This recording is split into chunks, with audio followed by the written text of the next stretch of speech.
Now another diagram you'll be working with is like a braking system. And I like this one because there's a couple, we have 3 cylinders now. We have a chamber and we have a force pedal, so the brake pedal. And this will show you that, again, like the 1 cylinder we worked with a while ago, this will show you how that a single pressure can change 3 different ways and change throughout the system. So, again, we have our brake pedal. We're going to put around, let's say, 200 pounds of force on this brake pedal. Now, so we have our force, so we know that our F stays there to be able to tell what we're dividing by.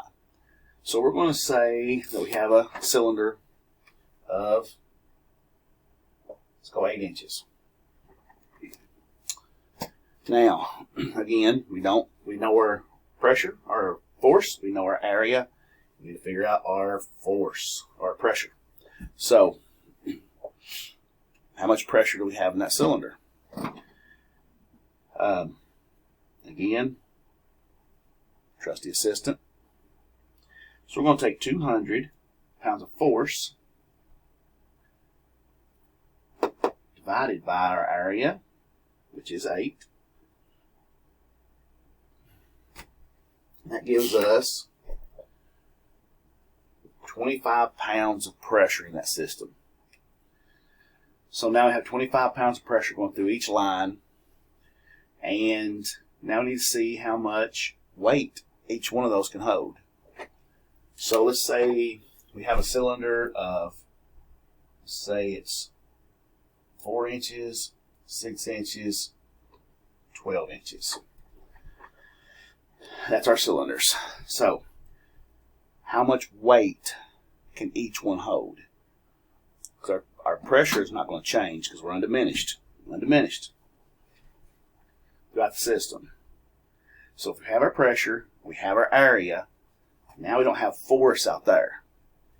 That's when you need to go back. I quit dropping stuff. We're going to go back and we're going to remove our force because we don't have it no more from here to here. And we need our pressure back.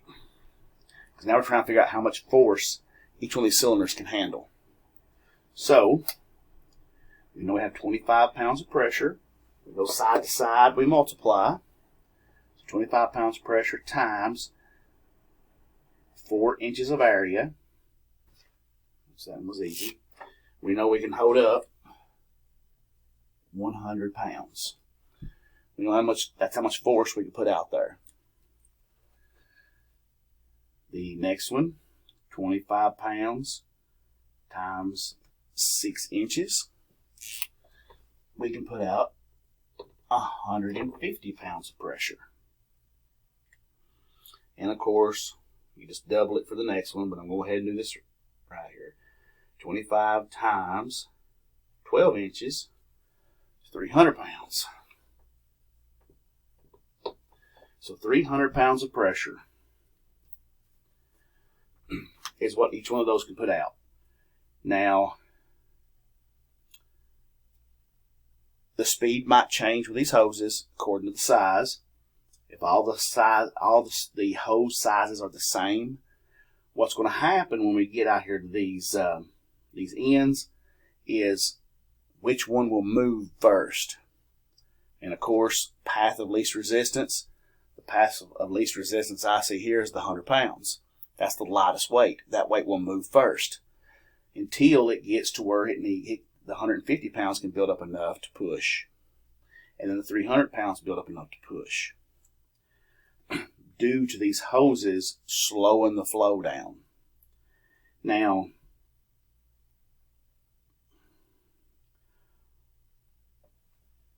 that's how this would work. Now we're going to completely do the opposite like we always have here. And we're going to say, we don't know system pressure. Okay. And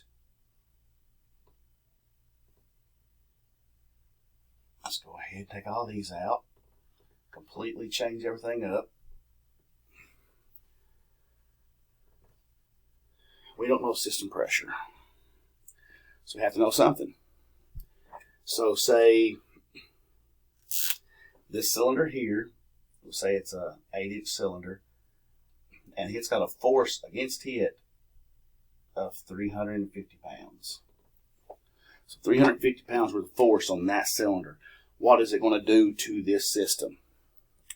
So, what kind of pressure is it going to push back, and how much pressure can it handle on this before it gets overrode and pushed back by the force on the brake pedal? So if we have 350 pounds of force, again, we'll have our F up here, force by area. So take away the P. And so we got force divided by 350 pounds of force divided by 8 inches of area.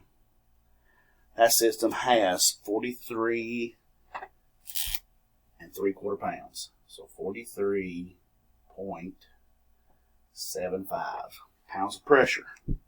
Now we have the pressure here in the system. Now we would need to know the area of this, which we're going to say is an area of 10,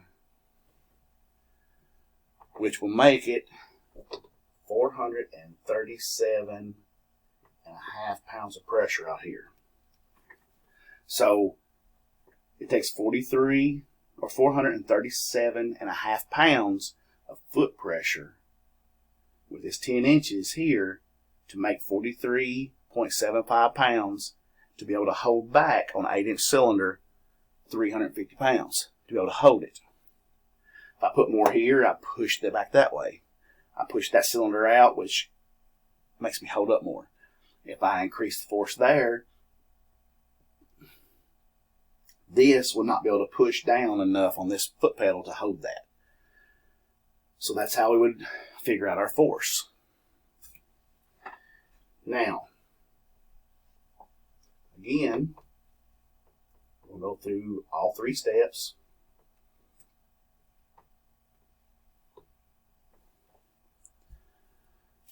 We have a 15-inch chamber and say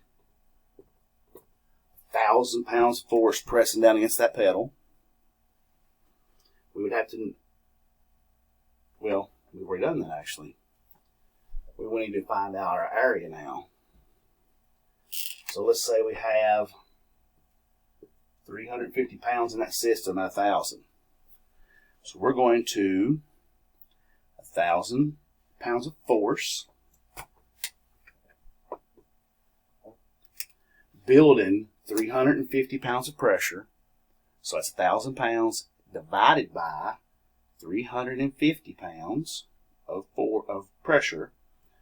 That means this chamber has to be 2.86 inches to be able to build that kind of pressure. So that is the 3 ways of working this system. It looks really complicated, but again, all you have to do is just break it down with your formula. If you have any questions about how to work this, or if you need any help figuring this out, please contact me and we'll work through it.